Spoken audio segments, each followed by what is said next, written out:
미가서입니다. 미가는 남유다의 모레셋이라는 작은 마을에 살았고 이사야와 거의 같은 시기에 활동했습니다. 북이스라엘과 남유다는 분열된 지 오래였고 두 왕국 모두 이스라엘의 하나님과 맺은 언약을 어기고 있었죠.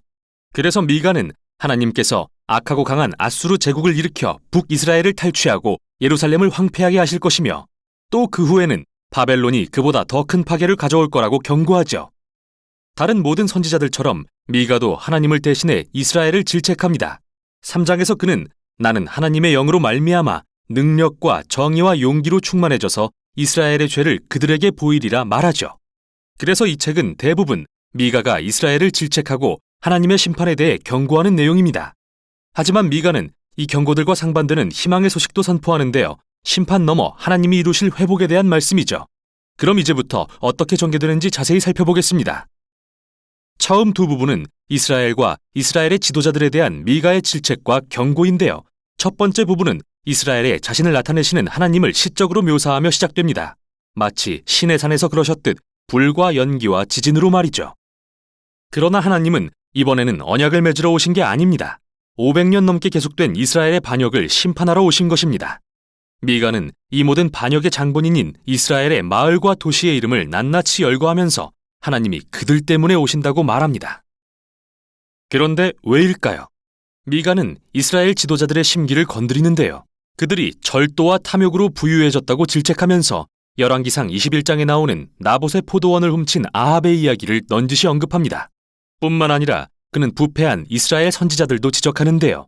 돈을 낼 만한 여유만 있으면 누구에게나 하나님의 보호를 약속하는 이 선지자들을 향해 미가는 예언하지 말라 말합니다. 하나님께서 이스라엘에서 보호를 거두셨다고 하면서요. 두 번째 부분에서 미가는 이스라엘 지도자와 선지자들이 공모해서 얼마나 심각한 불의를 저질렀는지 더 자세히 서술합니다. 그들은 뇌물로 토지를 관리했고 부자들을 위해 정의를 왜곡했으며 가난한 자들은 그들의 땅과 안전과 희망을 빼앗겼다고 말이죠. 그리고 이 모두는 율법에 위배되는데 왜냐하면 아무리 가난하다고 해도 가문에 속한 땅을 파는 것은 불법이었기 때문이죠. 그래서 우리는 이제 하나님의 심판이 억압적인 민족의 침략으로 임해서 북왕국과 예루살렘 성전까지도 빼앗고 모든 것이 폐허가 될 것임을 알게 됩니다. 이 모두가 매우 엄중한 경고입니다. 그런데 최종 선고는 아닙니다. 각각의 경고는 놀라운 소망의 약속으로 결론을 맺고 있기 때문이죠. 첫 번째 부분은 목자와 같은 하나님께서 그의 양떼, 즉 이스라엘의 남은 자들을 어떻게 구하시고 다시 모으시는지에 대한 시입니다. 하나님은 그들을 푸른 초장으로 불러 모아서 다시 한번 그들의 왕이 되실 것입니다. 두 번째 부분은 앞서 폐허가 된 예루살렘 성전의 모습이 나오면서 끝이 나는데요. 미가는 이 심판이 영원한 것은 아니라고 말합니다. 어느 날 하나님은 그의 성전을 높여 자신의 임재로 채우시고 그 도시를 이스라엘의 남은 자들로 채우실 것입니다. 그리고 하나님의 목적은 이스라엘이 하늘과 땅이 만나는 장소가 되게 하는 것이죠. 그래서 모든 민족이 예루살렘으로 흘러들어오고 하나님은 그곳에서 열방의 왕이 되어 온 땅에 평화를 가져오실 것입니다. 이 두 개의 결론은 정말 강력한 희망의 시입니다. 책의 다음 부분은 이들을 좀 더 발전시켜 아름답게 구성된 일련의 시들을 보여주는데요. 모두 이스라엘과 열방의 미래의 소망에 대한 것이죠. 우리는 여기서 이스라엘이 아수르의 침략 이후 바벨론의 정복 땅에 포로로 끌려가지만 하나님께서는 그의 백성을 회복시켜 그들의 땅으로 다시 돌아오게 하실 것을 알게 됩니다.